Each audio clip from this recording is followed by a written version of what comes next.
Do you know that the leadership of Aguiyi Tonsin Omonakwe Ironsi was legal? Do you know that Aguiyi Ironsi was a legal head of state? Do you know that the first coup in Nigeria actually occurred in July 28th and 29th July 1966 and not in January? Sit back, let me teach you. Now, the mystery surrounding Nigeria started from within the time of the so-called first coup in Nigeria. The problem of Nigeria, the major problem of Nigeria, aside the fact that the Igbos were being killed from 1945, the major problem of Nigeria actually started within 1959, coming down to 1966, 67, 1970. Now, listen very well. Look at this. Have you ever heard of something called paramilitary? Paramilitary. I don't know if you've come across it. Okay. Now, look at it. A paramilitary system of government is a system of government where the parliament or cabinet unanimously and voluntarily abdicates power to the military to control the affairs of the state. This occurs in a state where there is an insurrection or disorder beyond the control of the civilian government. Paramilitary system of government. Yet, don't look for it anywhere. You will not find it. Okay? I came up with this. Yes. So update your dictionary. Update your dictionary. Because we just can't pretend it never happened. This is a system of governance that occurred in Nigeria in 1966. Yes, it happened. All through my years as a teacher, I never came across such system of governance.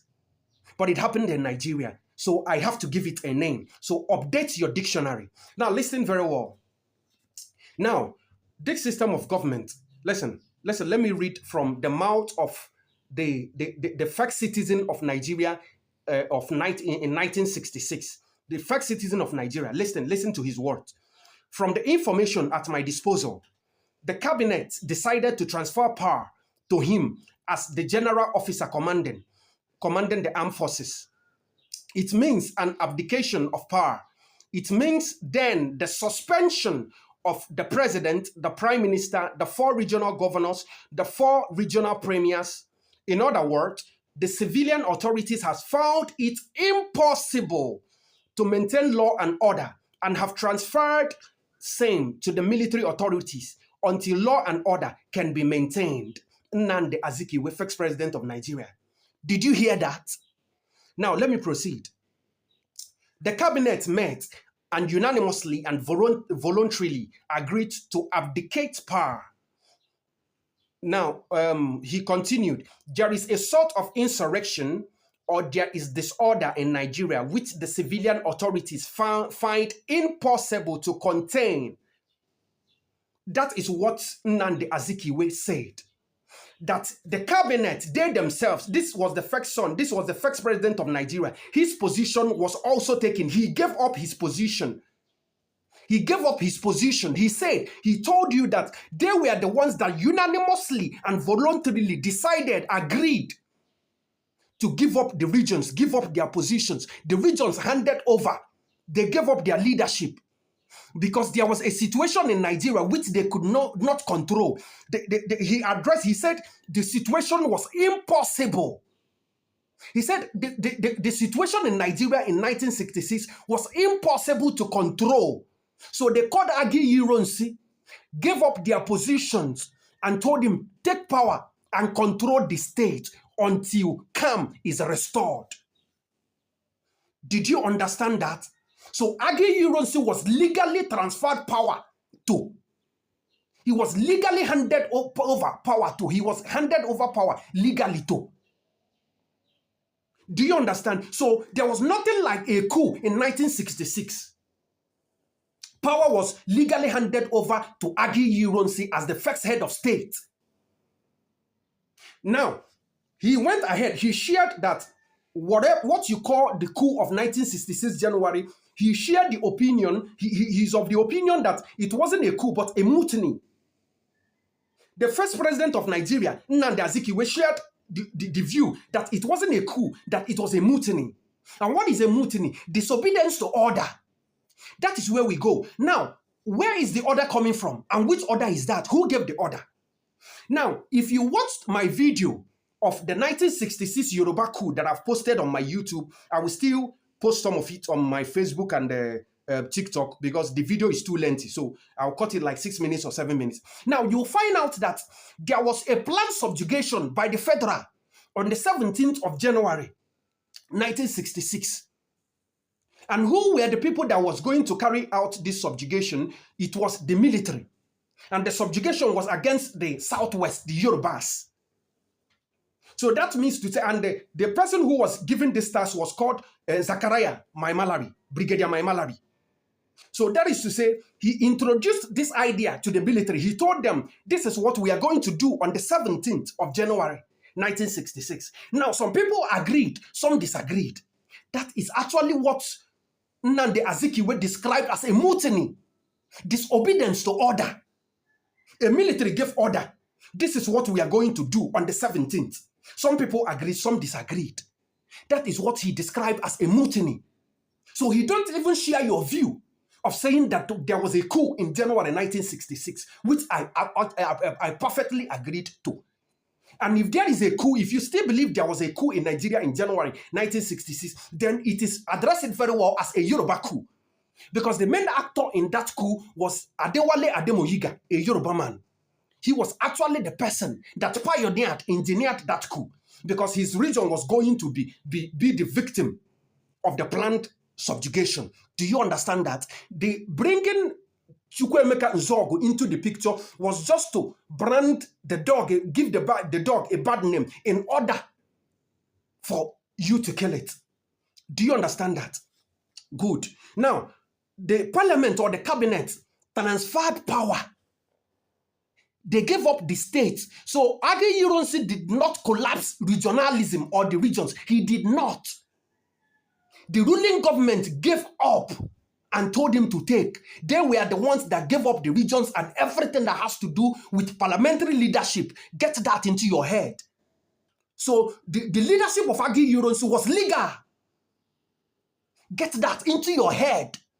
And rewrite, the teachers and the parents, make sure you monitor whatever they are teaching your children. Teachers, rewrite this and teach them very well, because this is the era of knowing. This is the era of truth, and everybody must know and follow to that truth. Listen very well. Now, see where the British came in. The cabinet did not ask for military assistance. Now, Britain went and announced that the cabinet did not ask for military assistance. Meanwhile, the cabinet is telling you that we called Aguiyi as the general officer commanding, and we gave power to him to rule, to hold the country, to ensure there is peace. When there is calmness, then he can now transfer power. That is what he said. And you're going to announce to the world, Britain went to announce to the world that the cabinet did not call military for assistance, creating the impression that they are not happy for Aguiyi's leadership or the military takeover in Nigeria.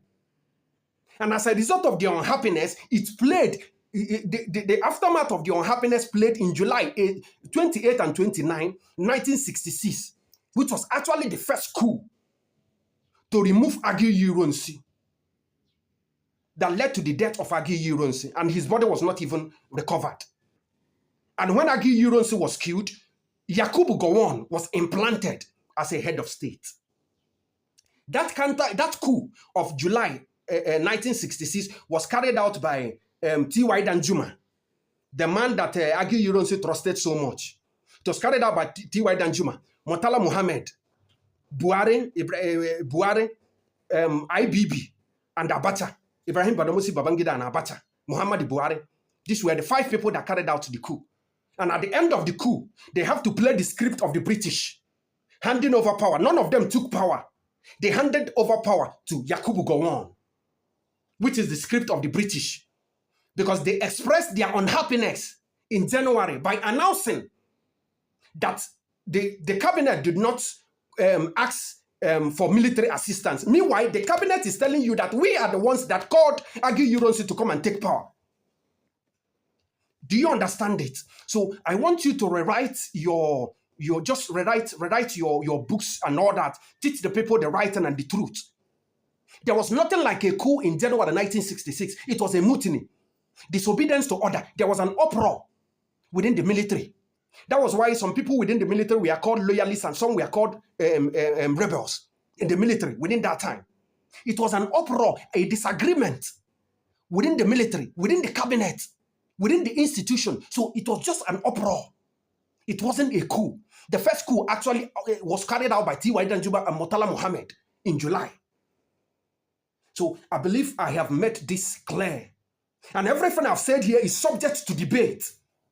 If you feel you have what it takes, come forth, call me for a debate. Let's debate.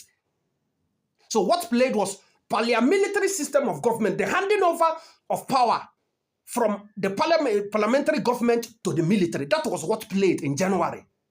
So Aguiyi was legal. He was a legal head of state, and he didn't collapse regionalism or whatever. I believe you've learned something. Drop your questions down. Whatever question it is, I will answer to it.